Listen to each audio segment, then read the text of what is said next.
De la casa de tus padres vienes, oh corazón de fuego, a las obscuras rocas azules, a entrechocar la espuma, a los mares de tu deseo, hasta cruzar la barra cianea, y oh maravilla en pie, junto a un río extraño, tu amante perdido, con los brazos para siempre vacíos. Medea, de Eurípides, según la traducción de Gilbert Murray. Hoy aquí en Crónica Lunares vamos a hablar del retorno de los argonautas. Yo soy Irving Sun, esto es Crónica Lunares, como les digo, y pues sin más ni más, comenzamos. Cierra los ojos, cierra los ojos, cierra los ojos, cierra los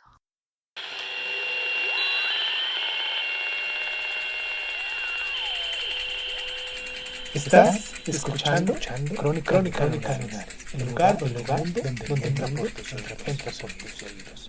Bienvenido. Bajo la ominosa sombra del crimen de Medea, los argonautas se alejaron por las misteriosas aguas del norte y el oeste del Mar Negro. Una tormenta se abatió sobre la nave, zarandeándola como un juguete y llevándola a través de la oscuridad sin que nadie supiera en qué sentido, mas cuando cruzaban entre las islas solitarias y los elevados acantilados de lo que podría ser la desembocadura de un gran río, la rama mágica de Dodona, situada en la proa, se dirigió a ellos diciendo: «Vosotros que habéis cometido un crimen tan abyecto, no podéis escapar de la cólera de Zeus, ni volver a vuestra tierra nativa hasta que hayáis visitado la isla de Ea. Ahí vive la única persona que puede purificaros, Circe, la maga. Pero el camino hasta esa tierra es largo y temible, tal como ningún hombre hasta ahora ha recorrido». Los argonautas se estremecieron espantados ante esa voz sobrenatural, y entonces el viento los volvió a empujar. La oscuridad se cerró sobre ellos y navegaron siempre hacia adelante, sin tener idea cierta de hacia dónde iban. Adelante, adelante, siempre adelante, río arriba. A veces remando y otras empujados por recios notos, mientras que Orfeo tañía su lira. Se fueron adentrando cada vez más en el frío norte hasta que por fin, tras bogar contracorriente por donde el río ya no tenía suficiente profundidad, bajaron a la orilla y cargaron el largo sobre sus espaldas. Poco se ha contado sobre esta inaudita caminata, de la que ninguno de los argonautas entendía su destino. Mas cuando estaban a punto de perecer de agotamiento, hallaron otro río que fluía hacia el noreste y que los llevó corriente abajo hacia el mar, en un país de brumas perpetuas donde se acumulaban los carámbanos de los mástiles y los aparejos del Argo, y por donde veían pasar grandes osos blancos. También había hombres salvajes en aquellos parajes, los lestrijones, que vestían pieles y blandían hachas de doble filo y que dedicaban canciones salvajes a Odín y a los salones del Valhalla, y que echaban espuma por la boca mientras combatían sin cuartel en un trance alucinado. Tiritando de frío, los argonautas pasaron por aquellas latitudes heladas, donde el sol brillaba a medianoche, mas no calienta a mediodía. Llegaron al Mar del Norte y pasaron más allá de las tierras del viento Bóreas. Las últimas son llamadas aquellas islas que tiempo más tarde serían conocidas como británicas. Sin detenerse nunca llegaron hasta el océano occidental, donde se decía que la tierra de la Atlántida se había hundido bajo las aguas no hacía mucho tiempo, y entonces pusieron rumbo al sur, cruzaron una borrascosa bahía donde el sol los volvió a calentar y siguieron navegando hasta que un día Heracles exclamó alborozado: «Amigos, por fin estamos de vuelta en el mundo conocido. A lo lejos se divisan los dos pilares que yo levanté para señalar la entrada de nuestro mar. Más al sur, el titán Atlante sujeta el firmamento plantado en su montaña, a cuyo pie se encuentra el jardín de las Hespérides». Les contó su empresa de las manzanas doradas, y todos se maravillaron ante el relato de cuanto había hecho y visto.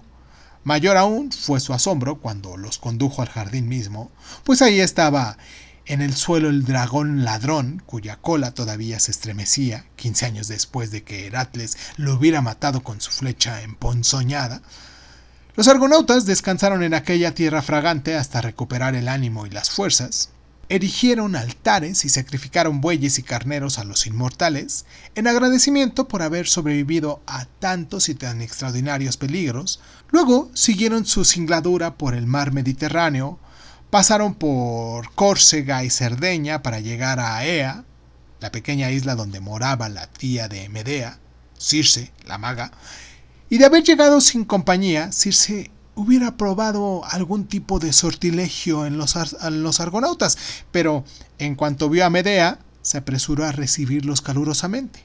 Cuando Medea le habló de su horrendo crimen y del mandato de Zeus, comunicando a través de su rama mágica, Circe los purificó a todos de la sangre de Absirto y les permitió proseguir su viaje, y ellos sintieron sus corazones aliviados de un terrible peso. Ahora bien, sus aventuras aún no habían acabado. Cerca de Ea existe otra isla que hoy es llamada Capri, en la que vivían sirenas. Estas eran las doncellas que estaban jugando con Perséfone, la doncella divina, en la hermosa pradera de Etna, en Sicilia. Cuando Hades la raptó para hacer de ella la reina de los muertos, habían suplicado tener alas para poder ir por el mundo en su busca, y Demeter les concedió su deseo, mas por alguna extraña razón se convirtieron en seres malignos condenadas a vivir en aquella hermosa isla y a atraer a los marineros hacia su perdición. Seguían teniendo alas, también garras y colas como las aves, y su canto era tan bello que no había hombre alguno que pudiera resistirlo. Quien escuchaba aquella maravillosa música olvidaba toda la preocupación y se lanzaba al agua para nadar hacia la orilla. Ahí las sirenas lo cogían entre sus afiladas garras y lo despedazaban en un instante. Mas quería el destino que si alguien consiguiera resistirse a sus cantos y navegar indemne por sus parajes, entonces serían las sirenas las que encontrarían su fatal destino. Cuando los argonautas se acercaron y escucharon el fabuloso canto de las sirenas, se encorvaron con su vehemencia sobre los remos, ansiosos tan solo por llegar a la isla y abandonarse al embrujo de las voces. Pero Medea sabía el destino fatal que aguardaba a quien pusiera el pie en la isla de las sirenas, por lo que dirigió a Orfeo estas palabras: «Músico divino, a sonar tu lira y canta por vuestras vidas. Sin duda tú, el hijo de Apolo, eres capaz de trobar aún más con mayor dulzura que esas criaturas de maléfica belleza». Orfeo tocó como nunca antes lo había hecho y entonó una balada tan hermosa como la que había cautivado los oídos de Hades y atraído por su pérdida a Eurídice de los muertos. Al escuchar su voz, los argonautas olvidaron la de las sirenas y apartaron su barco de esos mortíferos parajes, poniendo rumbo al sur. Todos excepto Butes, que saltó hacia la borda y nadó hacia la orilla. Mas Afrodita se compadeció de él y lo sacó de ahí a tiempo para convertirlo en el sacerdote de uno de sus templos del sur de Sicilia. En cuanto a las sirenas, dado que los hombres mortales habían sobrevivido tras escuchar su canto, se cumplió su destino, y como la esfinge cuando Edipo resolvió su enigma, se precipitaron desde lo alto de las rocas y frenecieron, todas excepto dos, que no habían unido su voz a la de sus hermanas y que por lo tanto siguieron viviendo y atrayendo a los marineros a su perdición, hasta que Odiseo pasó por su isla a la vuelta de Troya. Los argonautas siguieron navegando y contemplando extrañas quimeras. Pasaron por delante de la cueva en la que acechaba Escila, la monstruosa criatura de muchas cabezas, aunque ese día estaba dormida. Luego rebasaron el remolino de Caribdis sin sufrir ningún daño, y las islas errantes que lanzaban rocas de fuego, y la isla donde Helio, el titán solar, guardaba su rebaño de bueyes de piel blanca como la leche y cuernos dorados, y la tierra venturosa de los feacíos. Aquí se demoraron varias jornadas para celebrar las bodas de Jason y de Medea, pues mientras recuperaban fuerzas entre los hospitalarios feaceos, llegaron allá varias naves del rey Eetes, y el rey feacio afirmó que si bien estaba dispuesto a entregarle la hija de Etes, no podía hacer lo mismo con la esposa de Jason. Así los Colcos fracasaron en su empresa, y puesto que Etes había prometido matarlos a todos si volvían sin Medea, decidieron establecer ahí y fundar un nuevo reino vecino al de Feacia. Ahora bien, el Argo volvió a desplegar las velas y ya doblaba el cabo Malea, la punta meridional de Grecia, cuando un vendaval lo arrastró hacia la isla de Creta. En los primeros días, el herrero de los inmortales, en este caso llamado Hefesto, había forjado para el primer rey Minos un gigante de bronce llamado Talos, un ser inmenso que recorría las islas 3 veces al día y que hundía todo barco que se acercara tirándole enormes piedras. Minos sabía cómo manejar al monstruo, como lo supieron todos los posteriores reyes de Creta hasta el último rey Minos, aquel que persiguió a Dédalo después de que Teseo acabara con el Minotauro en el laberinto. Mas Decaulión, un nuevo rey, era incapaz de controlar a Talos y hasta él tuvo problemas para escapar de la isla cuando acudió a la llamada de los argonautas. Ahora, el gigante Talos estaba completamente desaforado y por su causa, Creta no tenía contacto alguno con el mundo exterior, pues seguía dando 3 vueltas a la isla todos los días, destrozando con sus pedruscos cualquier embarcación que divisaba. En otras ocasiones el broncilíneo ser se ponía al rojo vivo, yaciendo durante varias horas bajo los rayos del sol, para luego poder ir quemando cuanto se le antojara. Decaulión rogó a los demás argonautas que le ayudaran a destruir a Talos, mas ni siquiera Heracles era capaz de imaginar la forma de hacerlo. Entonces intervino Medea, nuevamente, diciendo: «Solo combinando la magia y astucia podremos derrotar a Talos. Mas, hacer exactamente lo que yo les diga y saldremos adelante». Cuando les hubo explicado su estratagema, se acercaron a la isla y pronto apareció Talos, brillando incandescentemente y con una enorme roca en la mano. Orfeo entonces se puso a tañer las más dulces melodías y mientras Talos vacilaba incapaz de reaccionar, Medea le dirigió estas palabras: «Noble Talos», le dijo, «soy Medea, la hechicera, y puedo hacerte emperador del mundo, superior incluso de los inmortales, si consientes en hacerme reina tuya». «¿Cómo puedes hacer eso?», tronó el gigante indeciso. «¿No es verdad?», le preguntó Medea, «que solo tienes una vena que recorre todo tu cuerpo, del cuello al talón, y que, en vez de sangre, tiene icor, el líquido inmortal que fluye por la vena de los dioses?» Talos asintió, aún sin comprender, y Medea prosiguió: «Aunque el licor recorra tu vena, tú no eres inmortal. Sin embargo, yo, por mis mágicas artes, puedo hacer lo que sea, si me permites desembarcar sin peligro con uno de mis marineros». Talos accedió, y Medea bajó a la tierra acompañada de Peante, que era el de menor tamaño de entre los argonautas. Si Heracles o Teseo hubieran intentado saltar a la orilla, Talos habría sospechado algún ardid, mas del pequeño Peante no podía recelar nada. Lo que Talos no sabía es que Peantes era uno de los mejores arqueros de su tiempo y que Heracles le había prestado su arco y sus flechas. Una vez en la arena, Peante se fue alejando distraídamente hasta conseguir ocultarse entre las rocas. Medea tomó una hoz de hoja de bronce y empezó a juntar las hierbas con las que iba a preparar una porción mágica.